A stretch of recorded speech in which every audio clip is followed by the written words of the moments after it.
man dama yaakaar ne des fois Mame Mbaye Niang ndax yow yaa ngi imaginer benn yoon yow Ousmane Sonko yëkki 200 millions bi dafa jox ndàmpaay ndax loolu dinaa tudd ba xalaat ka génnal loolu sam xel génnal loolu sam xel condamné Ousmane Sonko à ce que mu joxe 200 millions parce que dañ nga ne dala diffamé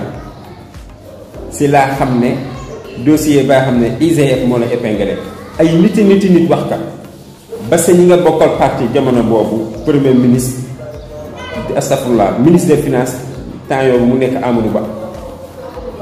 ak ñeneen bi dañ seet bind si ab livre nga bàyyi ñëw ñu ñëpp ñëw jël Ousmane Sonko ne dala diffamé boole ko ak justice bi nga xamante ne dañoo woñ loxoom justice bi dañoo woñ loxoom pour mu def ñoom li ñu bëgg ba condamné Ousmane Sonko à ce que mu jox ndàmpaay 200 millions Ousmane Sonko jox Mame Mbaye Niang 200 millions si ndàmpaay parce que daf ko diffamé loolu ba tudd sax di ko xalaat moo tax ma ne leen combat baa ngi doo commencé Ousmane Sonko mi ma xam baa yaakaaree mu génne 200 millions la ko jox yow si lan atte ba jaarul yoon non seulement atte bi jaarul yoon te li tax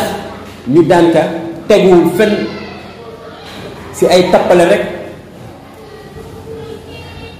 léegi c'est Ousmane Sonko moo tax ngeen ne dañ koy daan 2 mois sursis moo tax ñun patriotes yi la ma waxal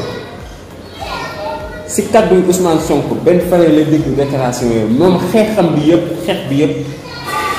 mooy le fait que état bi si boppam bañ a abuser ba xañ ko mu bokk 2024 loolu amagul ba jusqu'à présent loolu amagul donc ce que veut dire que sortie bi nga xamante ne Ousmane Sonko mu ngi ko doon def ak xeex bi nga xamante ne ñu ngi ko doon def am na lu mu jur donc bu ñu xeex loolu waaye nag le vrai combat mooy 3e mandat bi